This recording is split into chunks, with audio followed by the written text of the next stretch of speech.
yung kapatid kong bunso. Bale, lahat na sa bahay, ako na yung gumagastos. Ikaw na talaga yung mula pagkain, lahat. Ang galing, ano? Ara. Ganun din. Parang kami, nung nag-start akong mag-sex to. Nagda-dance focus pa ako dati nagsasayin ako na Tapos, hanggang sa naging regular sex from ako, kumita na ako ng Ayun, pinag-aral ko rin yung dalawa kong kapatid. Gusto nila private school, parang okay lang, sige, private sila kung ano kailangan nila, binibigay ko. Tapos, yun, bigay akong pera sa mama ko, nagpatayo ako ng bahay. Na-feature yun sa isang show, nakita ko yung house. Ipon ako ng ipon, hanggang sa bumili na rin ako ng sasakyan ko. May kotse na ngayon si Adam. Hindi pa? Ay. Ako po na, nag-umpisa ako sa, bikini open. Okay. Yung mga sa mga bar. beach, Sa mga bar lang po. Okay. Yung mga doon ako nag-start. Tapos hanggang sa sinalang ako sa TV Babe ng manager ko. Yun nga, nakita ako ni Ate Jen. Kinuha niya ako ngayon. Tapos, huminto rin ako sa kanya eh. Aso nung malamang mahirap talaga yung buhay, bumalik ako sa kanya. Alam mo, di ba may mga contest naman din kayo dyan? Di ba? Costume niyo pa. Make-up, pamasahe. Di ba hindi rin naman biro pag natalo? Ang hirap. Kahit na nagsisimula artista ka pa lang, namumumunang ka. Ano yung mga iba't ibang klase ng hanap buhay ang pinasok niyo bago kayo nag-showbiz? Ako, ano talaga eh, contest. Yun na yung bumuo sa akin na parang nalaman ko sa sarili ko na ito yung talent ko, ito na lang talaga ako. Kaya wala na ako naisip na ibang trabaho. Pasukan. Chola.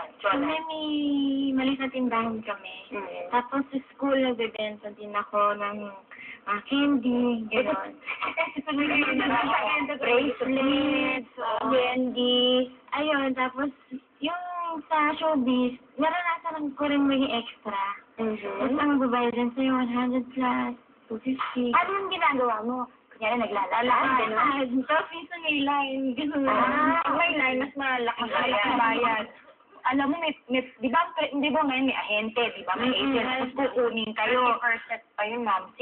Ang ahente, 30%, di ba? Hindi naman. Hindi naman. Marami po kumahati. Ay, nakita sa lima, gano'n. Ganun. Magkano sa ang ending mo, ang tinatanggap mo lang? 300 to 50.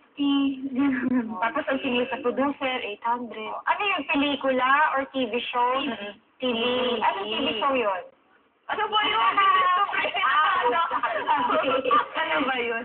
Shine. Ako yun nga, yung nagmo-model-model ng ano. Eh kasi galing pa ako ng probinsya na nung tumating ako dito eh. Saan ka ba, Shine? Sa Angeles po. Angeles. Tapos, nung wala nga kaming pera, trinay ko mag-model-model kasama ng papa ko. Eh kaso hindi ko rin naman kinaya kasi halos lahat ng kalabang ko sanay na naka-two-piece.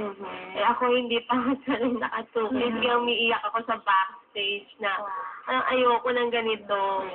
Hanggang sabi niya, sige masanay ka lang para sa TV Babe ka. Okay ka na, parang gano'n. Asa ka na. Sanay ka na sa tao. Oo.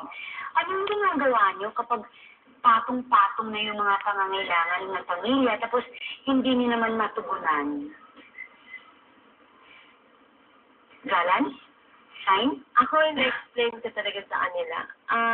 Sinasabi ko naman sa kanila na hindi ako nagdadamot kung meron din lang ako. Pero pag alam kong sakto lang, hindi ko kasi iniisip yung, itong buwan na ito may kakainin pa tayo. Okay lang gumastos, may sobra. Eh, paano next month? Parang gano'n. Kaya pag gano'n na yung ang dami-dami ng humingi ng tubig. Pinaparang ngayon, hindi ko pinaparamdam sa kanila na kulang yung ganito. Basta kung ano yung binibigay kong fix sa mama ko, ganun parang kahit wala akong pera. Ay, kuha na siya. Ginagawa ko, kuha na lang ako dun sa savings ko. Tapos pag sobra yung kita ko, yun, binabalik ko na lang. Kasi ayoko din yung mahihirapan si mama. Parang kasi, nung bata kami, hirap na kami. Ngayon naman, kaya ko naman. Ayoko naman. Kaya mo para magbigay. Opo. Kung ano yung binibigay ko, gano'n siya alagaan niya pa rin ako. ano siya marami siyang mag-budget ng tenga kahit tatlo kong magkakapatid, kahit lagi ko siyang kasama. Meron siyang time sa bunso, sa ate ko. Ayun, kaya happy naman ako. Shine. Yun nga, yung sumama dun sa mga kamag-anak namin na mag-outing. Kasi ngayon, parang sila pa yung nag-aalang sa amin. Napaliktad, ibang-iba na, no? Dumami ang Sila pa yung pumupunta ng bahay. Ibang-iba na. Tapos, minsan may time pa na, sila pa yung manghihingi sa akin. Samantalang dati, sila yung nagdadamot. Ano ba karamdam ng ganun? Na parang ngayon, baliktad na. Ayun, parang sa akin, syempre may isip ko rin na dati ginaganyan niya kami.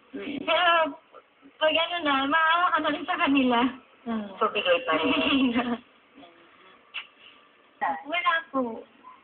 Wala. Ano po? Ano ba wala? Ano wala? Itong parents niya. Hindi, wala naman po yung pipiling yung trabaho kaysa sa boyfriend. Pero meron yung tipong, Ay, nagre-react?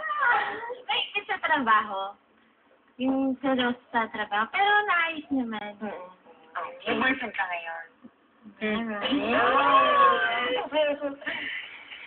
Ate ko. Ano ba? Anong kurso? Wow. Psychology. Wow! Tapos, ayun, nakabili na rin ako ng sarili kong bahay at lupa. Wow! Pinag-aaral ko nila yung gusto. Yun yan. Okay. Ano na yun? Third year college. Third year college. Isang taon na lang. Si Ira, pangarap. Ano, syempre, pangarap ko. Ayun. Hindi sa ngayon kasi parang, yung boyfriend ko ngayon, parang, siya na lang. Yun na yung pangarap ko, siya na lang. Siya na nga. Siya na nga. Aba! Sana siya na nga. Sana ay ikaw na nga. Siya na nga yun. Yan na nga. Sana aprobado kay nanay. I-claim mo. Naku! Tayo sa claiming. Tay, ako po, maraming salamat sa tulong mo sa pamilya natin. Proud na proud ako sa iyo dahil marami ka nagawa para sa pamilya natin. Sana huwag ka magsasawa sa amin. Bilang magulang mo, siguro na iisip mo minsan na dapat ako ang kumikilos, pero ang nangyayari ikaw. Maraming salamat sa iyo. Andito lang ako para sumuporta sa iyo at hindi kita pinabayaan. Maraming salamat talaga. Ate Jo, maraming salamat sa lahat ng tulong mo sa pagpapaaral mo sa akin. Maraming salamat at asahan mo hindi ko sasayangin lahat ng tulong mo sa akin at suportahan kita. Mahal na mahal ko sila. Ang wish ko lang naman sa mama ko yung makahanap na siya ng bagong mamahalin. Wow! Love life, nanay! Kapatid ko! Huwag mo na siya mag-aasa. May trabaho pagkatapos mag-aral. Nako, eto naman. Sunshine, panoorin mo to. Sa kalagayan ko ngayon, na alam mo na naman na may edad na ako at pangalawa, may sakit pa. Ngayon buong puso kong pinasasalamatan ang lahat mga ginawa mo sa akin at saka sa mga kapatid mo. Ganun pa man, sana pati yung kaligayahan na dapat sana makuha mo, ay sinasakripisyo mo lang dahil sa amin. Kaya buong puso kitang pinasasalamatan. Sana